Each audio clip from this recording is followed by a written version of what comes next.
With Nick Saban out of the way, Georgia is the unquestioned favorite to win the SEC championship in 2024. But who can contend with the Bulldogs? Who might see them in the conference championship game in Atlanta? Also, is the sky falling in Tuscaloosa amid this transfer transition with Caleb DeBoer on the job? We will check in on that as well.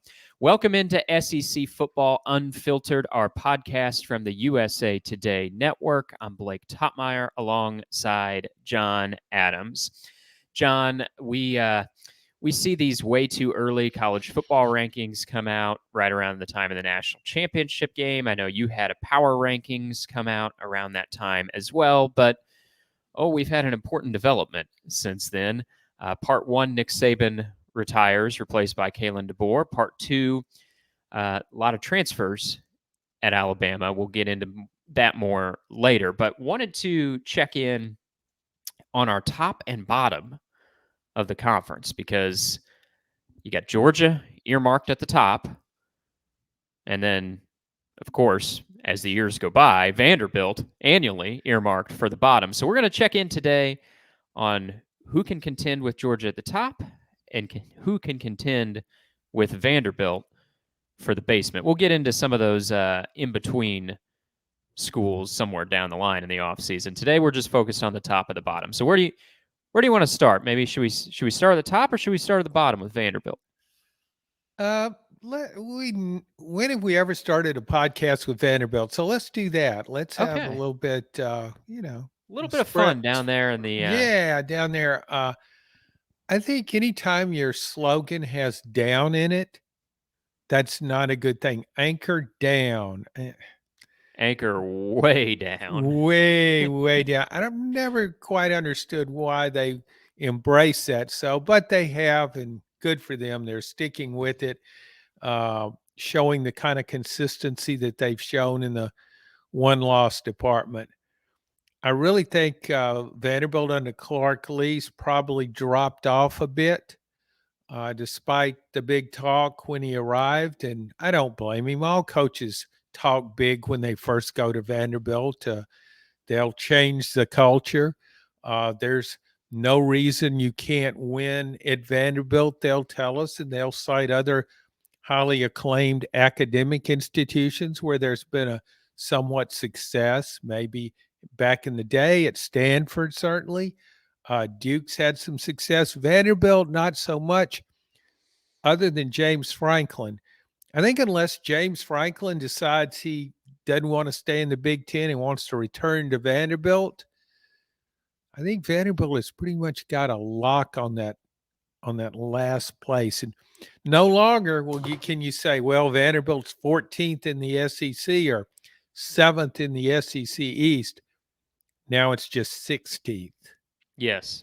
Yeah. Everybody's talking about who will be impacted by Oklahoma and Texas coming in? How will Texas and Oklahoma transition? Yes, the untold part of this is that Vanderbilt now goes from being the 14th best team in the conference to the 16th best team in the conference. But we'll see if someone can replace them down there in the cellar. An important Vanderbilt update, John, as all their quarterbacks transferred after the season, but they punched back recently. They got Diego Pavia. Hope I'm saying that right, Diego. Diego Pavia was the quarterback at New Mexico State, beat Auburn. He's transferred to Vanderbilt through 3 touchdown passes in that New Mexico State upset of Auburn. So Vanderbilt got one in the portal. In fact, they maybe got a better transfer quarterback than a couple other SEC schools. So I don't think that's going to cure all their problems. I don't think it's I think Diego might wish he's back at New Mexico State at some point, but I did want to just share that update, John, that Vanderbilt, after losing all their quarterbacks after the season, now has their heir apparent. Well, see, I thought that Vanderbilt had added from Utah's third-string quarterback who played a lot, Nate Johnson, because of injury. I believe they did that as well. I guess I just maybe incorrectly assumed that Diego was going to win the job. He had the better season last year, although it was at the Group of 5 level. But yes, you're right. They also got Nate Johnson, the guy from Utah. So they got a couple guys from out west. I saw Nate play a few times, so I'm not giving up on him winning the job. In fact, I will support his candidacy. You can have Diego, and I'll take Nate. He's passing is not really his forte. He's got a pretty strong arm, though, and maybe with that Vanderbilt coaching staff working with him, he could develop into something very special. Think Jalen Milroe, perhaps. So we'll Ooh, see how that high praise. unfolds. Ah, and since we're talking about can anybody go anchor down low with the Commodores, I've got a candidate. All right, fire uh, away. South Carolina, an SEC East compadre, um, which is headed in the wrong direction when we last checked under Shane Beamer. Losing Spencer Rattler at quarterback. And this was a very telling story, I thought, when it pursued Robbie Ashford, Auburn's quarterback, in the transfer portal. And I think he did end up signing with South Carolina. He did. Okay, well, I think if you're pursuing Robbie Ashford as your quarterback, unless he plans to play another position, that's a warning sign, screaming bright red, a siren going off that things are not going the way you had intended. And they also have what's the freshman quarterback's name? Lenoris Lenoris Sellers. Sellers. Yes, he showed some athleticism, but really, I mean, if you took away Spencer Rattler from that team last year, was it that much worse than Vanderbilt? No, that's a good point, and that's probably where I would have started the conversation too with South Carolina. I think there are a couple other candidates for this distinction of prime pick for the SEC cellar, but I think South Carolina is a good place to start. I mean, you think about like what did that program have going for them? Well, they had Spencer Rattler going for them, and not much else. But in so much as they did have other weapons, Juice Wells was their star receiver from a couple years ago. Not so much this past year, didn't play much due to injuries last year, but he's since transferred. So there's not even a hope of getting him back healthy and become a weapon again. He's now on Lane Kiffin's roster at Ole Miss, one of the many pickups for the Portal King. So, yeah, Spencer Rattler's gone. Juice Wells is gone. South Carolina hasn't had a competent offensive line in years, certainly not during the Shane Beamer era. They haven't had a competent ground game in years, certainly not during the Shane Beamer era.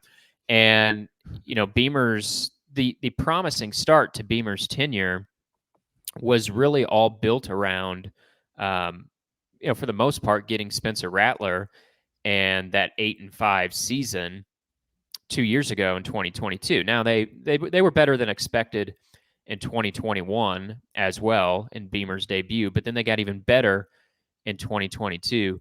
Came back the other direction last year, and now as they transition from Rattler to either Robbie Ashford or the 3-star redshirt freshman Lenoris Sellers, that's a downgrade either direction. Whether they go with Sellers or Ashford, they were a bad team last year, and they're set to downgrade at quarterback.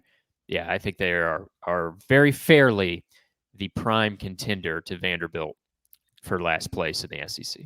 I when I think about Spencer Rattler, you could almost, and I am firmly in his corner. I have been ever since he left Oklahoma. However, if you look at it objectively, you could almost make a case that he was the SEC MVP.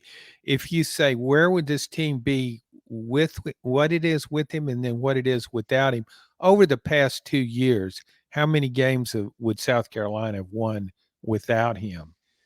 Not very many. I think it would be down there at the Vanderbilt level. And I wonder how Spencer Rattler would have fared if he'd have gone to Vanderbilt. He couldn't play behind a much worse offensive line than he did at South Carolina, that's for sure. All right, well, we'll get into another candidate here, John. I think we got a good starting point there. But how about one from the SEC West? I'll get us rolling over there. Mississippi State is in another year of transition. They're transitioning coaches. The 1-year experiment with Zach Arnett never really took hold. Didn't get much chance to take hold. He was he was out the door pretty quickly, fired just 10 games in to his first year on the job.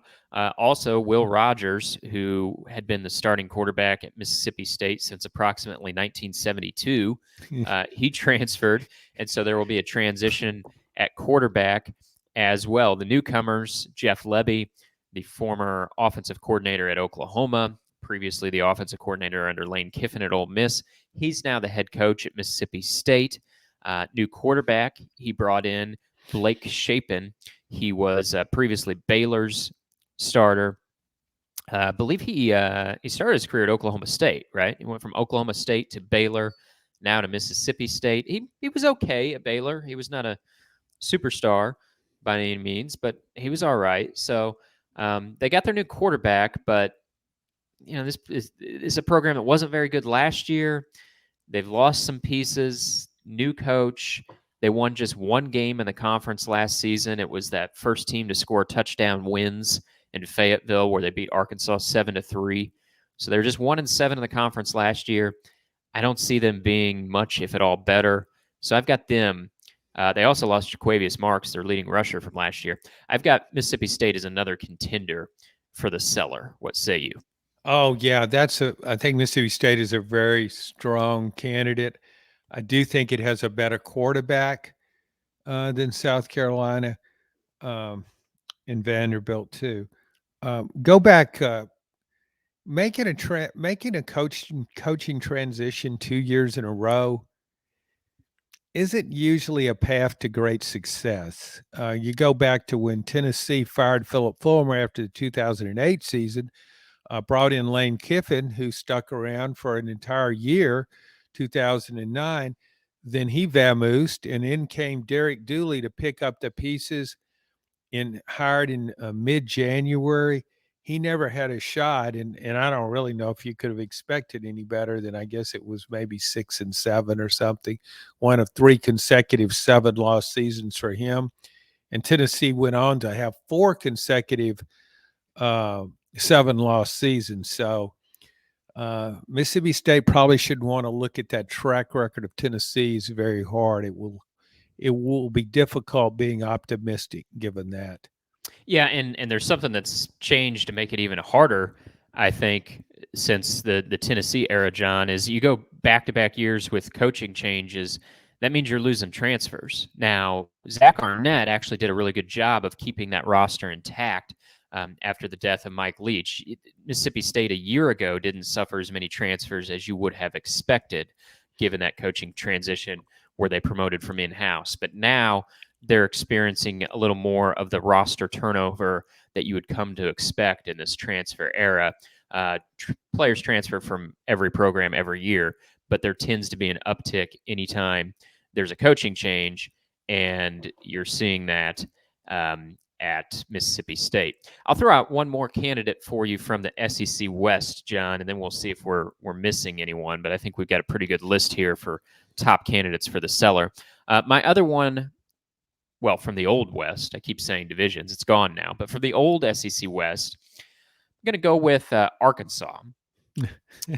Sam Pittman hanging by a thread there in Fayetteville due to that uniquely constructed contract where if his record hits a certain point, which could happen this coming season, his buyout will plummet, and it'll all of a sudden become discount days for Arkansas to fire him. So Sam Pittman might want to have that day circled on his calendar in preparation for being potentially unemployed. But Arkansas went 1-7 last year. They're trying a new offensive coordinator. Come on down, Bobby Petrino.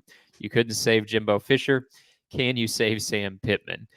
KJ Jefferson, the veteran starting quarterback, he's out the door. Rocket Sanders, their running back. One good thing for South Carolina, Rocket Sanders transferred to South Carolina, so that's one feather in Shane Beamer's cap, and it's one fewer feather in Sam Pittman's. The head hog doesn't have many feathers left.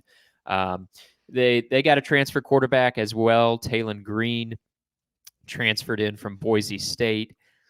I don't know if I see that as an upgrade. I mean, Green was fine for Boise State. They finished the year strong, but going from KJ Jefferson, who at one time, not necessarily last year, but at one time looked like one of the better quarterbacks in this conference until, Arkansas's offense imploded last year and KJ Jefferson regressed. But going from Jefferson to Talon Green, I don't necessarily constitute that an upgrade. I don't look at really much about this program and see it upgrading. And that's saying something because they went 1-7 last season. Well, first of all, I want to compliment you on your turnaround. This time last year, you were high on the Hogs. It's certainly high on KJ, no and doubt. high on KJ. I think you mentioned him in the same sentence with Heisman, maybe, as I recall. That might be a stretch, but we won't belabor that. But yeah, Talon Green, not a real accurate thrower at Boise, I didn't think, but he's a athletic and a good runner, as was KJ. I don't think he can run over linebackers like KJ could. Do want to comment on that Rocket Sanders move. Usually, when you transfer, you're looking for greener pastures. I think I'm just wondering if he got confused and thought maybe he was going to North. He thought he was going to North Carolina, an easier conference, enhance his stats for the NFL, and just ended up in South Carolina by mistake. I just find that as a very, I mean, for a running back, transferring to a program whose offensive line's been in shambles for like 5 years, that is a curious choice, to be sure. Yeah, and he's had some injury issues. I mean, this is not a fast track to the NFL for Rocket in all his speed. It's just, I'm concerned about his well-being. Let me just put it that way. I don't know what's going on with him, but I want to express genuine concern. I think we've been in lockstep on all these picks. We aren't usually that much in agreement, but South Carolina, Mississippi State, Arkansas, that to me is those three teams. Not saying they can fall below the Commodores. That takes something special. I think you have to. You got to have, for one thing, you got to have a horrible quarterback, just a nightmarish quarterback situation, and maybe those teams do. We'll see. But I want to throw one more out there. Okay, this is a sleeper pick. Sleeper pick for biggest loser. But notice in the past 2 seasons in the SEC how you've had a team a little bit come out of nowhere. That sort of description for it. You had Tennessee in 2022 was number 1 in the first college football playoff poll. Ended up 11-2 in the top 10. This past season, mighty Mizzou roared out of the gates after I picked it to go next to Vanderbilt in the SEC East. Really one of your more embarrassing picks of all time. I was. I'm not saying you should have predicted 11-2, but the idea that you thought Florida was going to be better than Missouri, I tried to convince you. For as much as I've been off on Arkansas and KJ the last couple years, I was trying to tell you. I mean, Florida above Missouri in your picks last year, that spoke of someone who is a little too much old school SEC and kind of Southern elitists, not recognizing those Midwesterners from Columbia Mo. Well, I'm trust me, I've changed, as you will find out shortly. And I've issued a public apology to mighty Mizzou. You have, and I've just now given you a public reprimand, so we can move on. Forgiveness can be hard sometimes, and I think it. Well, I won't go any more into Missouri. We'll talk about them in another podcast, what I think of them for this upcoming season. But my dark horse pick to challenge Vanderbilt is Florida. You're having buyer's remorse on not thinking Florida was going to stink last year, and you've finally caught up to the pack here, I think.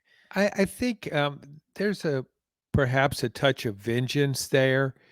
As you pointed out, I had Florida faring better than Missouri, and I was embarrassed by that. So could this be psychologically lashing out at the Gators? Perhaps. But you've already talked about Sam Pittman and his chances of surviving the next season. Not good. Probably better than Billy Napier's at Florida.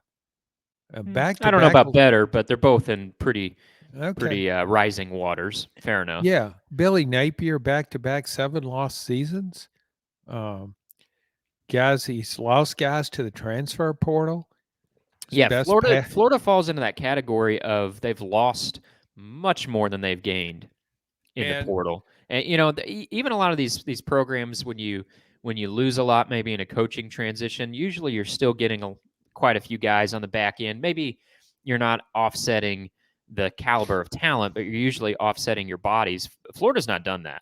I mean, they've just lost a slew of players, some good players too. Trevor Etienne, their running back, transferred to Georgia, going to be a really nice piece for Georgia. Scooby Williams, a linebacker, transferred to Texas A&M. Princely U, his last name's a mouthful. I'm not going to attempt it, but he's the really good edge rusher Florida had. Princely, he transferred to Ole Miss, and so yeah, you look at what they lost versus what's coming in. Certainly, they lost more than they gained. Now, unlike some of these other teams we've mentioned, John, I like their quarterback a little bit better, which is a 180 for me. I had Graham Mertz down at the bottom of my quarterback rankings last year. He showed me a lot last year in his first season as Florida starter. He's more of a middle of the pack SEC quarterback. He's serviceable. He's not bad, but he doesn't have much around him. He's going to have even less around him, I think, this upcoming year than he did this past year. So, yeah, I think as far as dark horse picks go, Florida's not a bad one when you consider they weren't great last year, just 5-7, and they lost quite a bit off of a mediocre team. as I recall, your assessment of Graham Mertz bordered on public ridicule. It did, Yeah.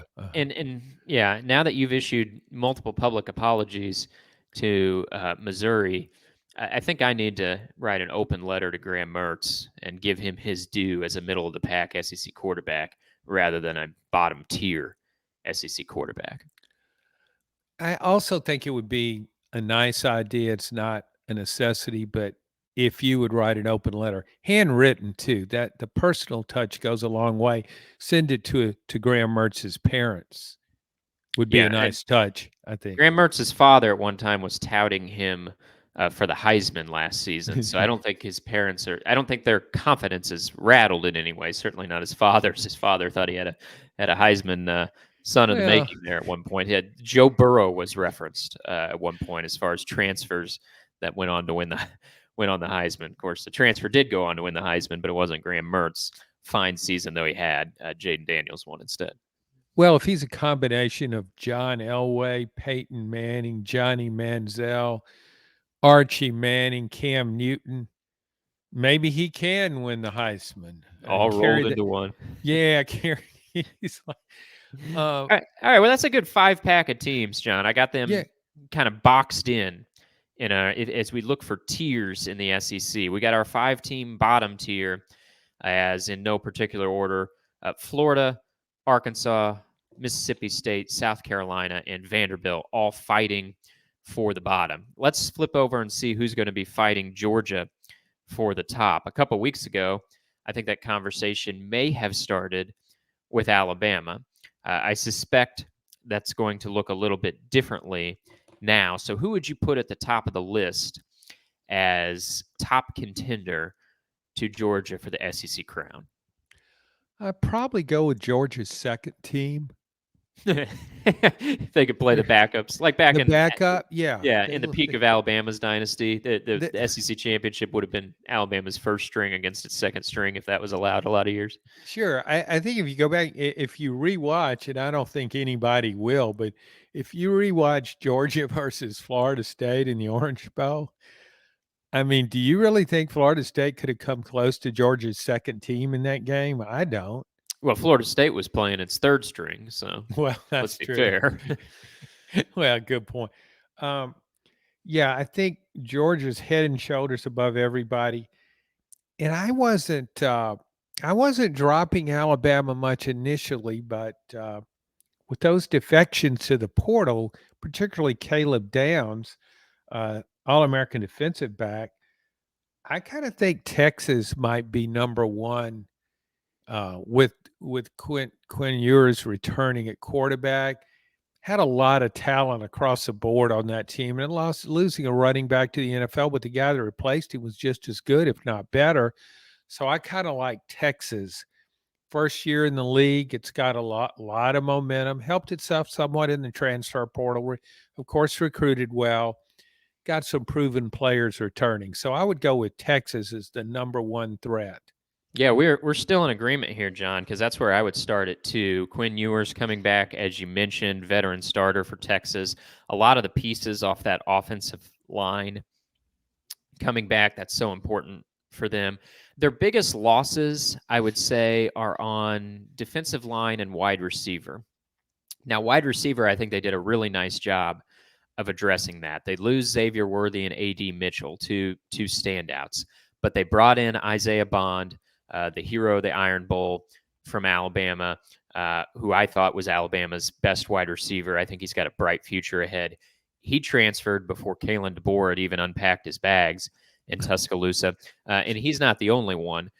Texas got three really good wide receiver transfers. In addition to Isaiah Bond, they got Silas Bolden, the transfer wide receiver from Oregon State, and they also got Matthew Golden from Houston. So they got Bolden and Golden, and they got Mr. Bond. It's tough to replace A.D. Mitchell and Xavier Worthy, but swapping in those three guys, I think you could be just as good at wide receiver. They're going to remain just as good at quarterback, offensive line. You mentioned the situation at running back. I think they're set up there. Defensively, my question is, will the defensive line be quite as good? That was the area of absolute strength for them last year. But overall, yeah, I think Steve Sarkisian's program has staying power. We talked about this like a year ago. You should have gotten your jokes in about Texas over the previous decade, because the time to make fun of Texas, if you're doing it with a straight face, is over. Like this program is quote unquote back. It's not a joke anymore. It's not a punchline to say that.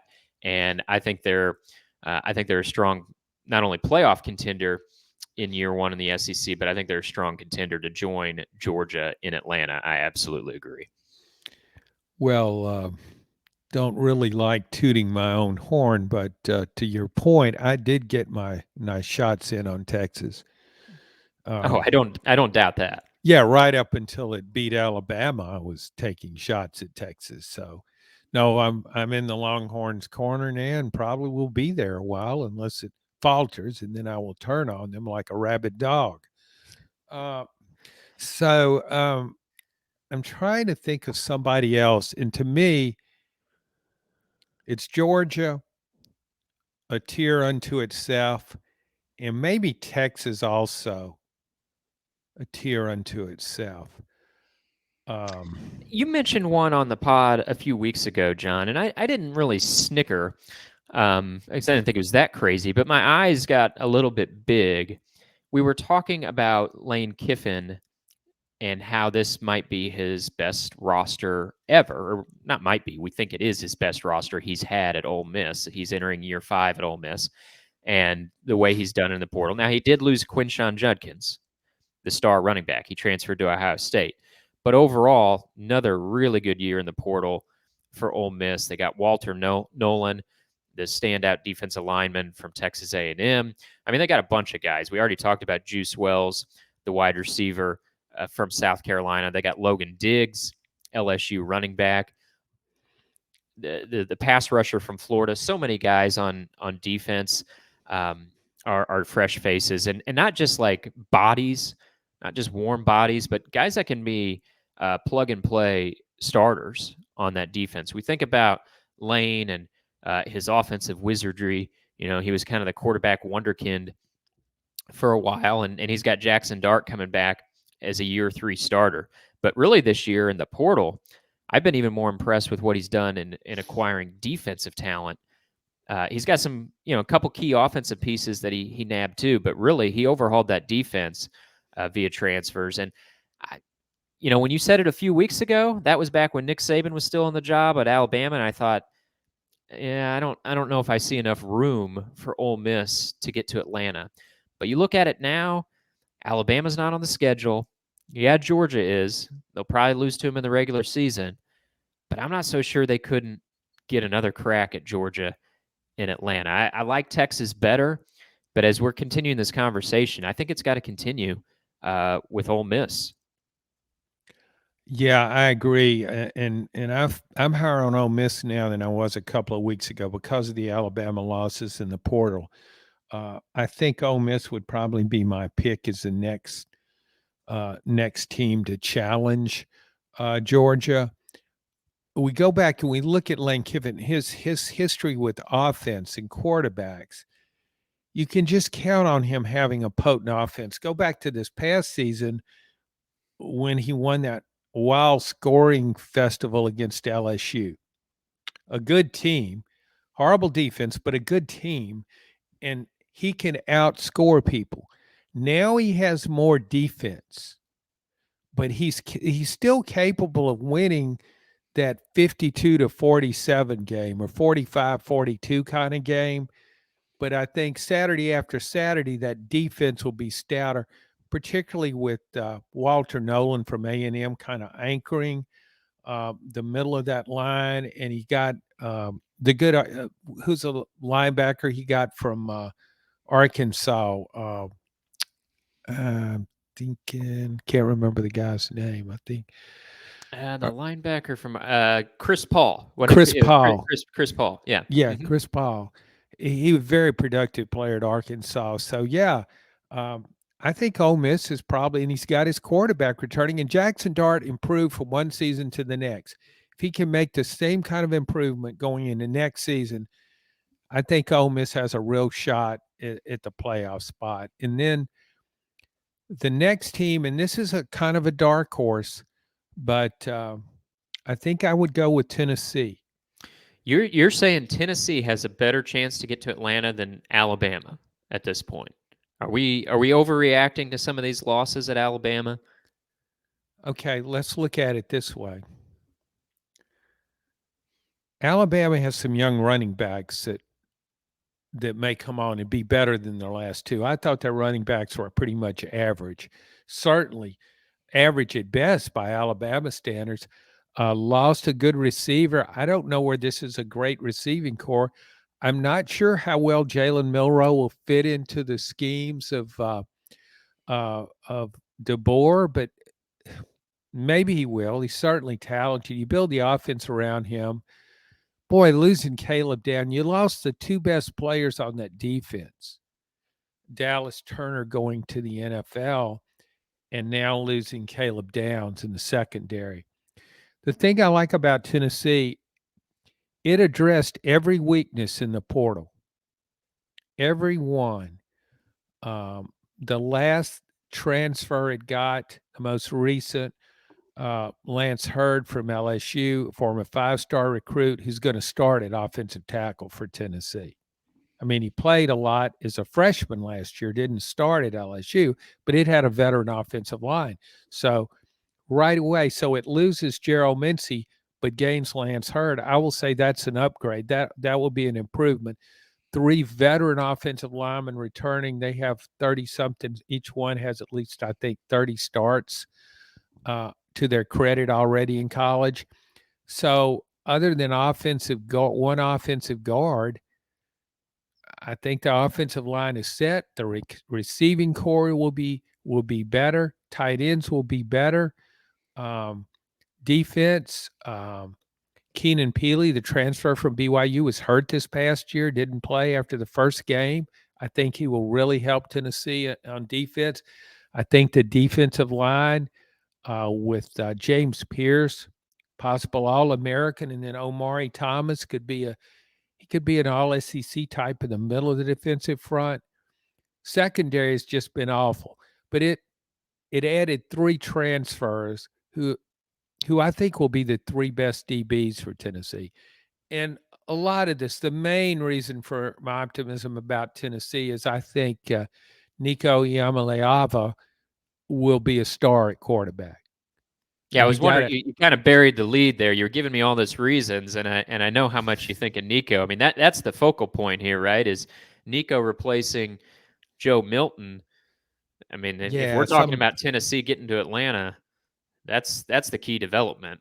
Is it's the Nico show now, and just how highly you think of him, and we saw glimpses of that already against Iowa in the Citrus Bowl. His first career start was a smashing success.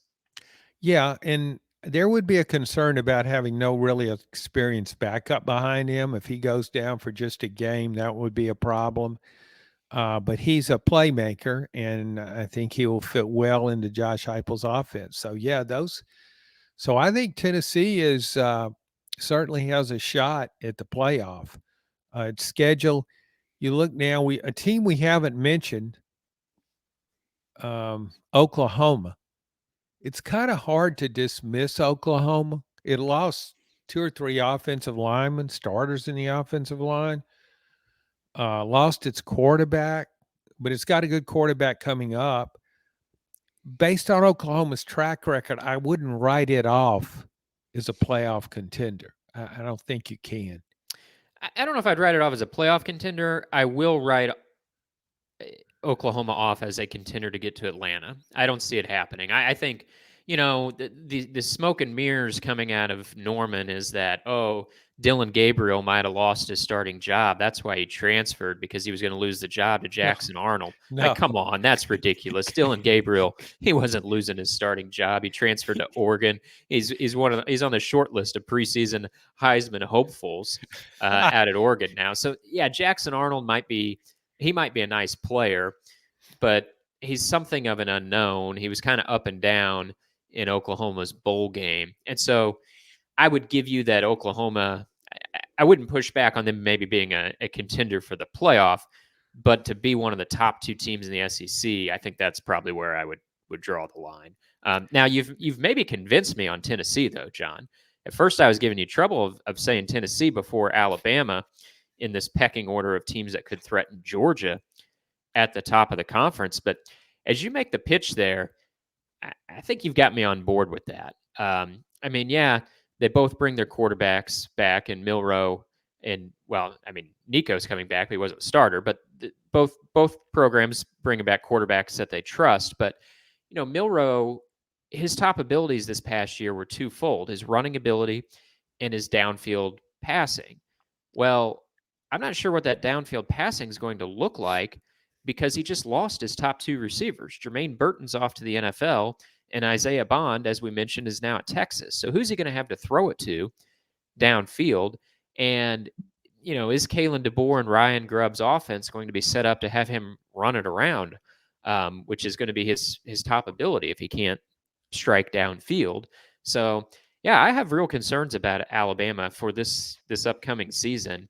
And when you factor in that head-to-head with Tennessee is at Neyland Stadium, and Nico will have some starts under his belt by then, mid-October game at Neyland, I might like Tennessee in that game, and that means I like Tennessee's chances better to get to Atlanta than I think I do Alabama's. I think you've convinced me. Yeah, I didn't convince you on how bad Missouri would be last year, though. You No, stayed I stood away my from them. ground No, there. you held your ground. Yeah, Yeah. credit to you. So we Um, got four there, or I guess including Georgia. We got four contenders, top tier contenders for Atlanta.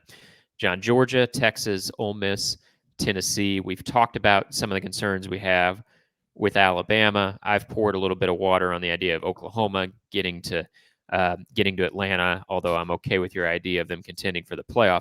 Anybody else we're missing that could get to Atlanta? Do you think LSU or Missouri, I guess, would be the two other ones, coming off pretty good seasons?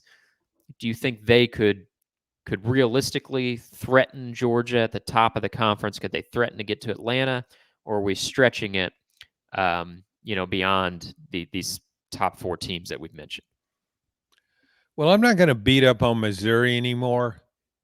I'll wait to see Smart how move. the season unfolds, but I don't see it as making the playoffs. Or LSU to me would be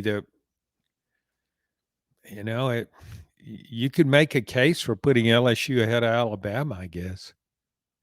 Yeah, although as we're talking about programs in transition, certainly LSU is as well. I think they've upgraded their defensive coaching staff with Blake Baker on board and Bo Davis. I mean, really a revamped coaching staff for LSU. I think that's good. But boy, the loss of Jaden Daniels, Malik Neighbors, Brian Thomas. I mean, you go on down the line. They're losing their whole hallmark there, and I think Garrett Nussmeier is going to be good, but Jaden Daniels won the Heisman with two superstar wide receivers, and they couldn't get to Atlanta this past year. So I got to think they're going to be a little bit of a step back over what they were, and what they were was a 10-3 team this past season. I think Nussmeier would have benefited more from those elite receivers than Jaden Daniels did, because he's not the runner Jaden Daniels was. Jaden Daniels could pretty much carry an offense on his own. And certainly that enhanced his production, having Malik Neighbors, Brian Thomas to throw to. But I think Nussmeier is one of these guys who he's a really good passer. He can get the ball to the right people, make some big plays in the passing game, but he's not the running threat. So I think the drop off on offense could be substantial. Defense has to be better for LSU, but still not enough so that I would put it ahead of the teams we've already mentioned. Yeah, I wouldn't either. And I know we keep referencing this, but it was notable that he said it. Brian Kelly told me last summer that he thought 2024, that means this season, was when LSU could be realistically expected to contend for a national championship. I wonder if he would go back and revise that now, because if you look at the way LSU is recruiting for next year's recruiting class, I mean, they're on a heater. They've got 3 5-star prospects already committed to this next class for LSU. So I think that's a program still in good shape under Brian Kelly. He's won 20 games through 2 seasons. I don't think we've seen the best of him yet at LSU, but I don't think this team's poised to contend for a national championship this year. I don't think that they're among the top contenders to get to Atlanta. I do think they're still positioned well for the future, but let's put a pin in their conversation about being the top dogs maybe for another year or two. I mean, patience is in short supply around the SEC, but the guy has won 20 games through 2 years. Expectations are going to ratchet up, but I think he can point to his recruiting momentum right now with those 3 5-stars and say, things are okay now. They're going to get even better around the corner. I think if you interview him this offseason, I encourage you to do so. I think he will say, we'll be pretty good this upcoming season, but 2027, that's our year. That's our year. Yeah. Put it a little further out there in the future, but with that 25 class, of course, now with NIL and all this stuff, can you really count on him landing those guys? It's almost like if I signed a quarterback, if I got a commitment now, I would just like to be able to move him to my campus and keep him there under lock and key until he can sign. I just can't count on it. But maybe and maybe Kalen DeBoer should say the same thing. If you interview him this offseason, he said, we'll be okay this year, but in 2027 we'll be really good. Well, I want to end our conversation there, John, with Kalen DeBoer. We mentioned is the sky falling in Tuscaloosa. We've rattled off some of the signature losses. There are other pieces too, and not just scrub players, useful players that have transferred elsewhere. But the 3 keys, the 3 biggest names are probably Caleb Downs, the superstar safety, Isaiah Bond, the wide receiver who transferred to Texas, and then Caden Proctor, the offensive lineman, who transferred to Iowa. Now, there's a few guys from Washington, a few useful players, starter-type players that have followed DeBoer to Tuscaloosa, but certainly Alabama falls into the category of programs that have lost more than they gained. Now, I contend that some of this is just life in the portal era.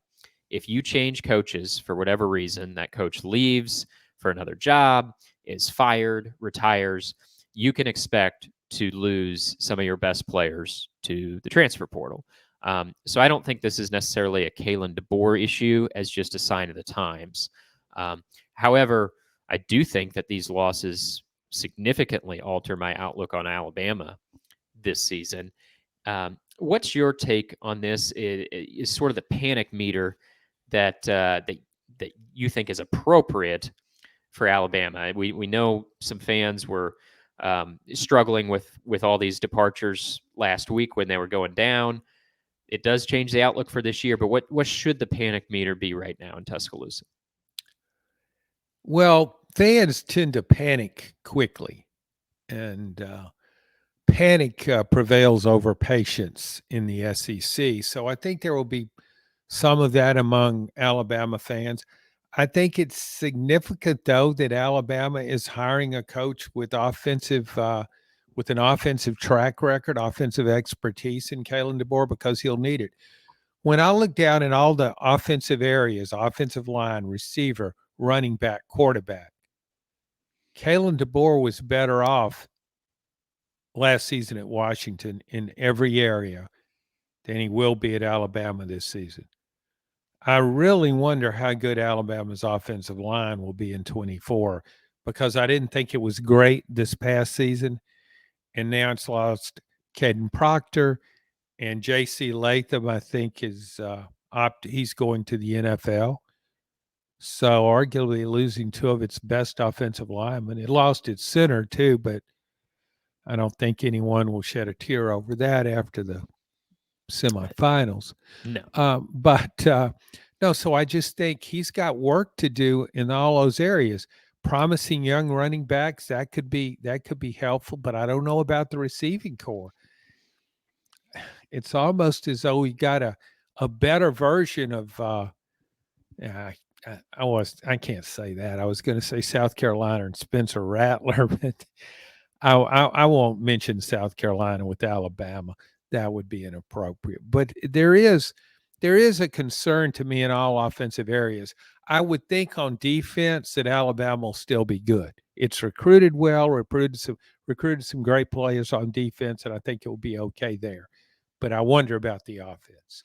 And this is a fan base that has come to expect greatness. I mean, Nick Saban taught them to expect that because he so frequently delivered it. Now, if we go back in time, 17 years ago, in Nick Saban's first season, he went 7-6. But who's going to think about that now when they've come to expect national championships at Alabama, or at the very least contention for a national championship? So as we look at this schedule this year, John, I want to see what sort of record you think is reasonably in play for Alabama this year. So I'm not going to rattle off every opponent, because some of these games are not worth really considering they're going to win. Some of these, you can kind of count them as auto wins before the season starts. But I've got 7 games written down as potential swing games for Alabama's season. So in the non-conference, their marquee game, they're at Wisconsin. And then there's 6 SEC games that I have earmarked here. They're home against Georgia. They're at Tennessee. They're home against Missouri. They're at LSU. They're at Oklahoma. And they're home against Auburn. That is a really, really tough schedule. The SEC office did not take it easy on Alabama this year, and not taking it easy on Kalen DeBoer either, but this schedule was set before Nick Saban retired. But that's 7 swing games I've got there, the non-conference against Wisconsin, and then 6 in the SEC. So what do you think is a realistic record for Alabama? I would say 9-3 would be a really good season. Okay, and so they win maybe 3. They win 4 out of 7 of those toss-up games. Yeah, but they also could lose 4 out of 7. So 8-4 is not off the table. I think 8-4. LSU's on the road. Georgia, I don't see it beating Georgia anywhere. I don't really see it beating Tennessee and Neyland now. And the idea of finding, I realize the idea of finding a reasonable fan with reasonable expectations is about as likely as finding a snowman in Gainesville, Florida, right? So, I mean, maybe it's crazy to say this, but do you think that fans would be reasonable in reaction to an 8-4, 9-3 type season? Are they going to realize, hey, this is a transition year? DeBoer got dealt a tough hand. Of course he was going to lose some guys in the transfer portal, or would 8-4, 9-3 spark some widespread panic among the crimson-clad faithful? 9-3 would raise tremendous concerns, and those on the lunatic fringe would panic. 8-4 would be widespread panic. The thing I've noticed about fans when they're pulling for a program that develops a dynasty, fans kind of accept that as a birthright, as though, even though it's always pinned to one coach, usually Nebraska went from Bob Devaney to Tom Osborne and maintained its status. But you look at dynasties in college football, it was usually with one coach. And I think the dynasty's over, but fans don't accept that readily. They just think we're Alabama. No, you're Alabama with Nick Saban, and you once were Alabama with Bear Bryant. I think a more reasonable outlook would be, what was Alabama with Gene Stallings? Solid coach, won a national title, great defensive coach, but it wasn't dominant. It didn't win back-to-back championships as Saban did. It's just, no, but I don't think fans, it will take a few years for fans to realize that the dynasty is over. See, I think they still think, well, we're Alabama. They don't think of it as we're Nick Saban's Alabama. That's how fans look at it. Humbling words from John and humbling expectations for Vanderbilt and a few others at the bottom of the conference. And we've outlined the top teams we expect to rival Georgia at the top. We'll see if we can fill in the middle of the conference in the weeks to come. For now, thanks for listening to this edition of SEC Football Unfiltered.